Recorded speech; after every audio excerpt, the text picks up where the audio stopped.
রাতের বেলা বাজার থেকে সবজি নিয়ে এসে তারপরে কিন্তু বাসা সুন্দর করে গুছিয়ে তারপরে আজকে দুপুরে রান্না করব। আর ভিডিওটা ভালো লাগলে অবশ্যই সবাই লাইক সাবস্ক্রাইব করে ভিডিওটা দেখবেন, আশা করি ভালো লাগবে।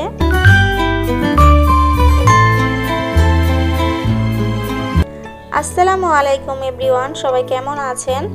আশা করি আল্লাহর রহমতে ভালো আছেন। তো কাছে দূরে যেখান থেকে আমার ভিডিওটি দেখছেন আপনাদের সবাইকে অসংখ্য ধন্যবাদ। তো রাতে তো আপনাদের ভাইয়ার সঙ্গে একটু কেনাকাটা করতে গিয়েছিলাম। দেখেন বাহিরে কত সুন্দর সুন্দর সবজি বিক্রি করা হচ্ছে, আর সবজি দেখলে তো একদম লোভ সামলাতে পারি না। তো বাজার থেকে কিছু কিছু সবজি নিয়ে চলে আসলাম। তো এখানে হচ্ছে বড় বড় কিছু সিম বিক্রি করা হচ্ছিল, এগুলো নাকি আম পাতা সিম। তো এক একটা সিম আসলে এক হাতের সমান, তো অনেক বড় বড়। তো আমার তো দেখে অনেক ভালো লেগেছিল। আর এই তো ফাইনালি সকালবেলা কিন্তু সবজিগুলোকে সুন্দর করে গুছিয়ে নিচ্ছি। আর এই সবজিগুলো দিয়ে এখন হচ্ছে ফ্রিজে রেখে দেব।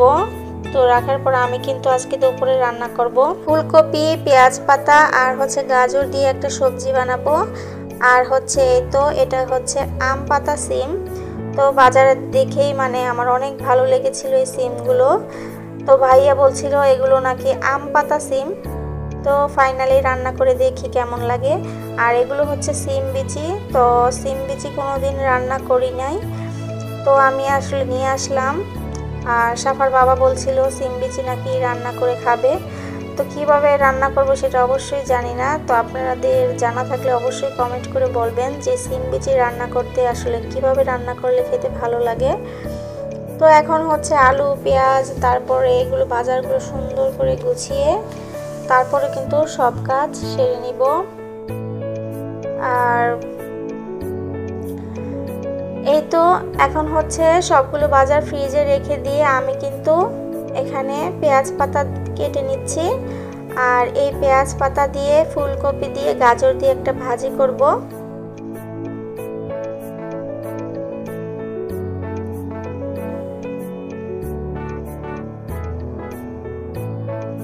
তো আমার কাটা হয়ে গেছে, এখন হচ্ছে সবজির জন্য আলু কেটে নিচ্ছি। আর অল্প পরিমাণে আলু দিচ্ছি, আর এভাবে ফেলে দেখছি যে ভিতরে কোনো পোকা আছে কিনা সিমগুলোতে। তো ফাইনালি কাটা হয়ে গেল। এখন হচ্ছে ধনিয়া পাতা, টমেটো, কাঁচা মরিচগুলোকে ধুয়ে রেখেছি, এগুলোও কেটে নিব সুন্দর করে। তো ভিডিওতে যারা যারা এখনো সাবস্ক্রাইব করেন নাই প্লিজ সাবস্ক্রাইব করবেন।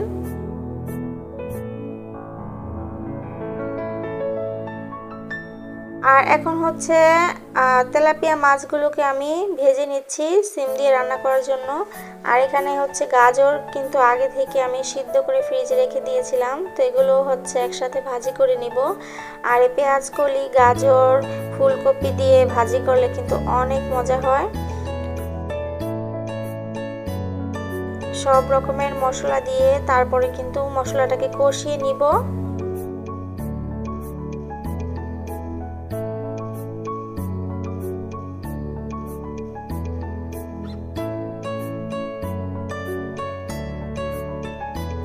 আর এখন হচ্ছে ভাজিটা বসিয়ে দিব। সবজিটা কিন্তু সেদ্ধ করা হয়ে গেছে।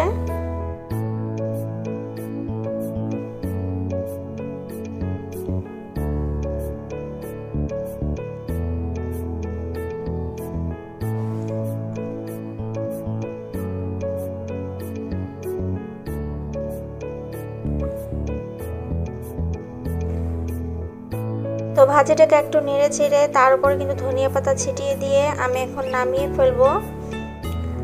আর এখানে তরকারিটাও কিন্তু ধনিয়া পাতা দিয়ে দিয়েছি, আর এটা আর একটু হবে।